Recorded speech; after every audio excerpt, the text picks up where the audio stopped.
back. How's the off-season been so far? Ooh, the off season? It's been wonderful. I was able to, get home, rest, recover, train, do some fun stuff with my family and my wife, and we're back at football. So it was a great time. Where are you as far as recovery, just, getting your weight back and feeling like yourself? Yeah, it was actually got it back up, cause I usually play the whole season around like 242 to 245, and I got back up to 243 this past week, so I was excited about that, so weight's all back. It was kind of an odd off season because I couldn't train the way that I usually train. A lot of it was recovery, I was able to, through OTAs, June and July, kind of get back into the rhythm that I wanted to get back into, and feel prepared to start training camp. How low did that weight dip? 214 pounds.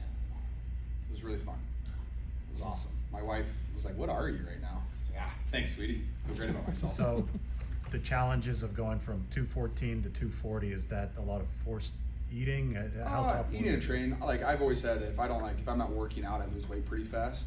And so just because I had the AC thing with my shoulder from the Super Bowl, and then from the surgery, I couldn't really do any type of lifting. So I was basically, I didn't really do a lot for several weeks, and so I lost a lot of weight. But after I got back in the gym and I was able to, start it back up, I got back up to 230 decently, and then I gained like 10 pounds this last 4 to 6 weeks. So feeling pretty good about it. What role did tight end you play in that recovery? Oh, what role? I don't know if it helped me with too much of my recovery. It was more, you learn a lot of stuff. You talk to guys about the different things they do for their bodies. Like what Travis Kelce does for his body. Logan Thomas, things that he used to do in the Washington for his body. So just you learn different tips and stuff like that from them. But tight end is really just about hanging out with the boys and learning a thing or two about football. George, did you see the end product of receiver, and what did you think of it?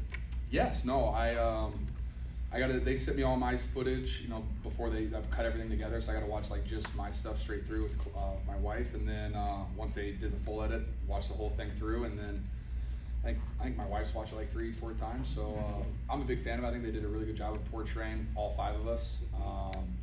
And I think it was really fun too, just a very intriguing story of me and Debo's seasons and how you kind of weave that together, and I thought it was kind of fun. You got a lot of 49ers content, so I really enjoyed the whole process.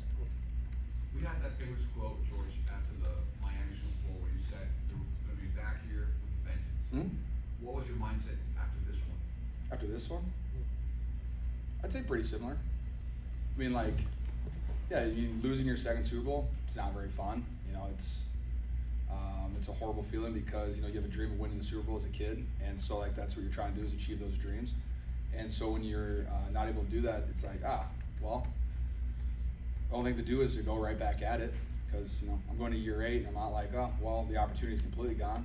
I have a completely another shot this entire season, so all I can do is focus on this season, what I can do every single day to make myself better, helping this team along. And the fun thing too is we still have a really good team. We're able to keep our entire offense together for the most part. Our defense still looks pretty good with Bosa and Fred over there, and Mitch Wisnowski's still an amazing punter. And so we have a really solid team with solid coaches, and so what's not to be excited about, and give them another opportunity to go play football and win another one. Do you like to go back and watch the game? Do I like to? Do you do it? Often? Yeah. No. Or ever? No, I would not go back and oftenly watch it. It's something I watch right after the game, and then there's not really anything for me to watch from it because you don't really take a lot from it. Have you spoken to Brandon Iron? Are you okay? No, yes. She's sweet.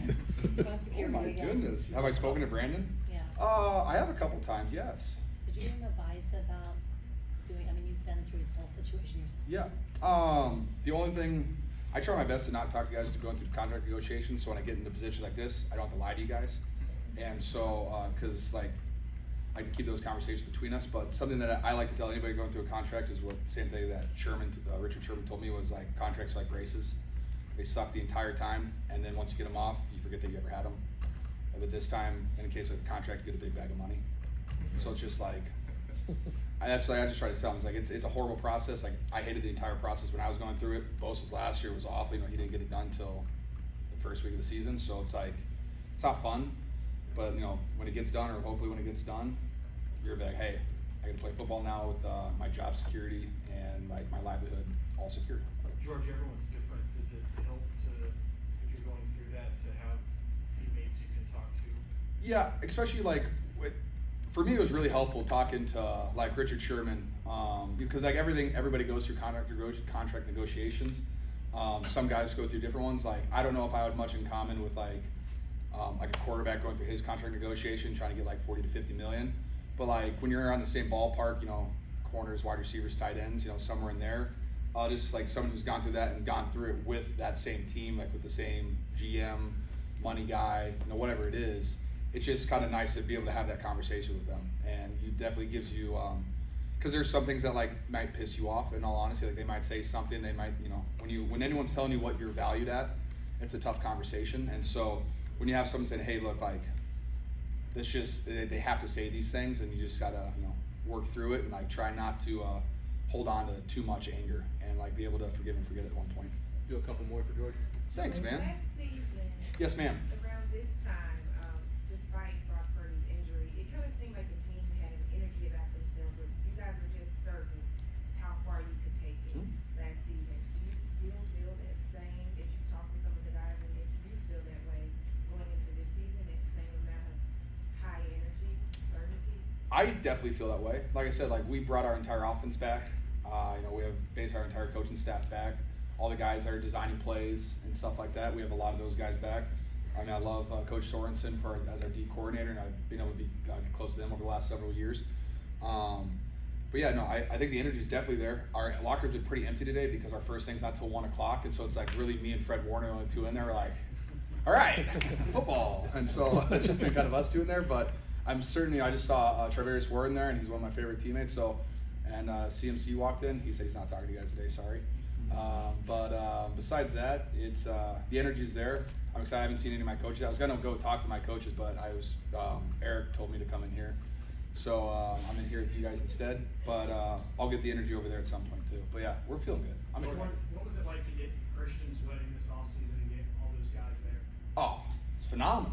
Are you kidding me? Any excuse to get the boys together is a fantastic time for me. I've never been to Rhode Island. I don't know anyone from Rhode Island except for Olivia and her family, so it was kind of cool to meet other people from Rhode Island. It was kind of wild too because they're kind of, like, she's really famous, and so like having the amount of police officers that were around as security and stuff, and like people from Rhode Island just like standing there on the corners with photographers and paparazzi stuff, that was a wild experience for me. But like overall, beautiful wedding. Everyone there was incredible. It was so much fun. Hopefully they have like another one just for fun and invite me again. George, last night, you look very Olympic. Thank you. With the Olympics coming up, do you like watching them? Do you learn something from them? How do you ingest an event like the Olympics? I just try to watch as much as I possibly can because I love America and I love people that represent America. And so watching us go compete in sports against other countries, I just love it. And anytime I can watch it, I will say I'm more of a Winter Olympics guy, but I thoroughly enjoy all the Summer Olympics, like the track and field stuff. Watching people run really fast, I'm like, good for you guys. That looks awesome. And then I can't remember. I think his name was it maybe Ryan Krauser? He's our shot put guy. He's a monster. So I've been a big fan of his for a couple of years as well. So just seeing people excel at different sports, and like I like to watch people how they train too. It's just like you can pull certain things, but like watching like a track athlete train versus watching the shot put thrower train, it's just like it's so different, but they're both the best in the world at what they do. So it's just when you see stuff like that, it's just really fun to see. All right, I think of thanks, Kyle's George. mustache. Kyle's, I told him to keep it. All the tight ends did something weird with their facial hair. My rookie has full handlebars. Phenomenal. Logan Thomas looks like Luigi. A really tall Luigi. Yeah, no, me and Sabra went for goatees. My 2 second-year guys, Cam's trying his best. He doesn't grow a lot of facial hair, but he's trying his best. I haven't seen Braden yet today, so hopefully I'm not disappointed by his effort. All right. See you guys. Thanks, George.